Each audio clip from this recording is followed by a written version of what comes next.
Goeiemiddag. Goeiemiddag, Zuid-Afrika. Good afternoon to all the English people. Ja, you are greeted. Ja, mensen, vandaag is die 29ste Augustus 2024. Ja, het is een koude dag hier in Uppington, vooral hier in de Hillside, in Rosedale, in extension number 42. Ja, het is koud, mensen, het is koud. Ja, het is koud.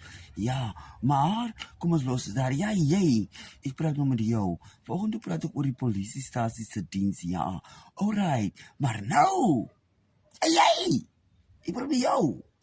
Jy het my leen kyk. Ja, jy. As jy 'n begrafeniskoker is, ja. Vandag praat ek met die kokers, die begrafeniskokers, julle wat so kos kook, nee. Nou, jy begrafeniskoker, ek praat met Joe, ja, jy. Ek wil nou by Joe weet, ja. Hoekom is die eerste 10 borde wat jy uitdeel? Dat die mense koningskos, ja, die bord is gelaai in die kos. Ja, praat met jou, jy is so koker by die begrafenis, ja. Dat smaak jy.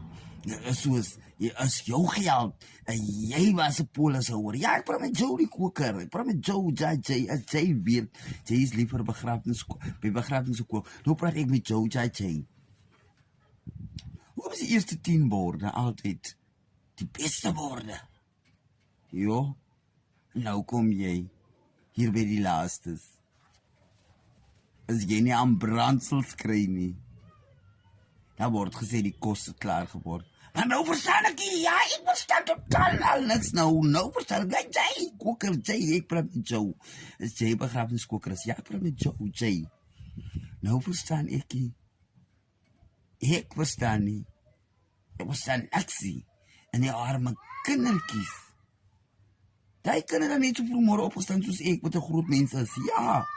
Om saam begrafenis te gaan. Hy of sy moet nou een kant staan en dan word hy verskree. Nee, man, begrafeniskoker. Ek praat met Joe. Ek praat met Joe. Jy maak ons regie.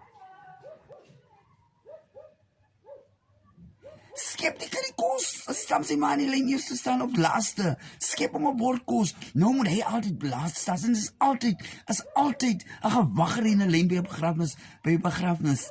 As jy wanneer gaan opkom. Ja, jy probeer jou kom en mense so lank wag. Jy die agter by gesit die man jy. Ja, probeer jou. Bye, sien julle.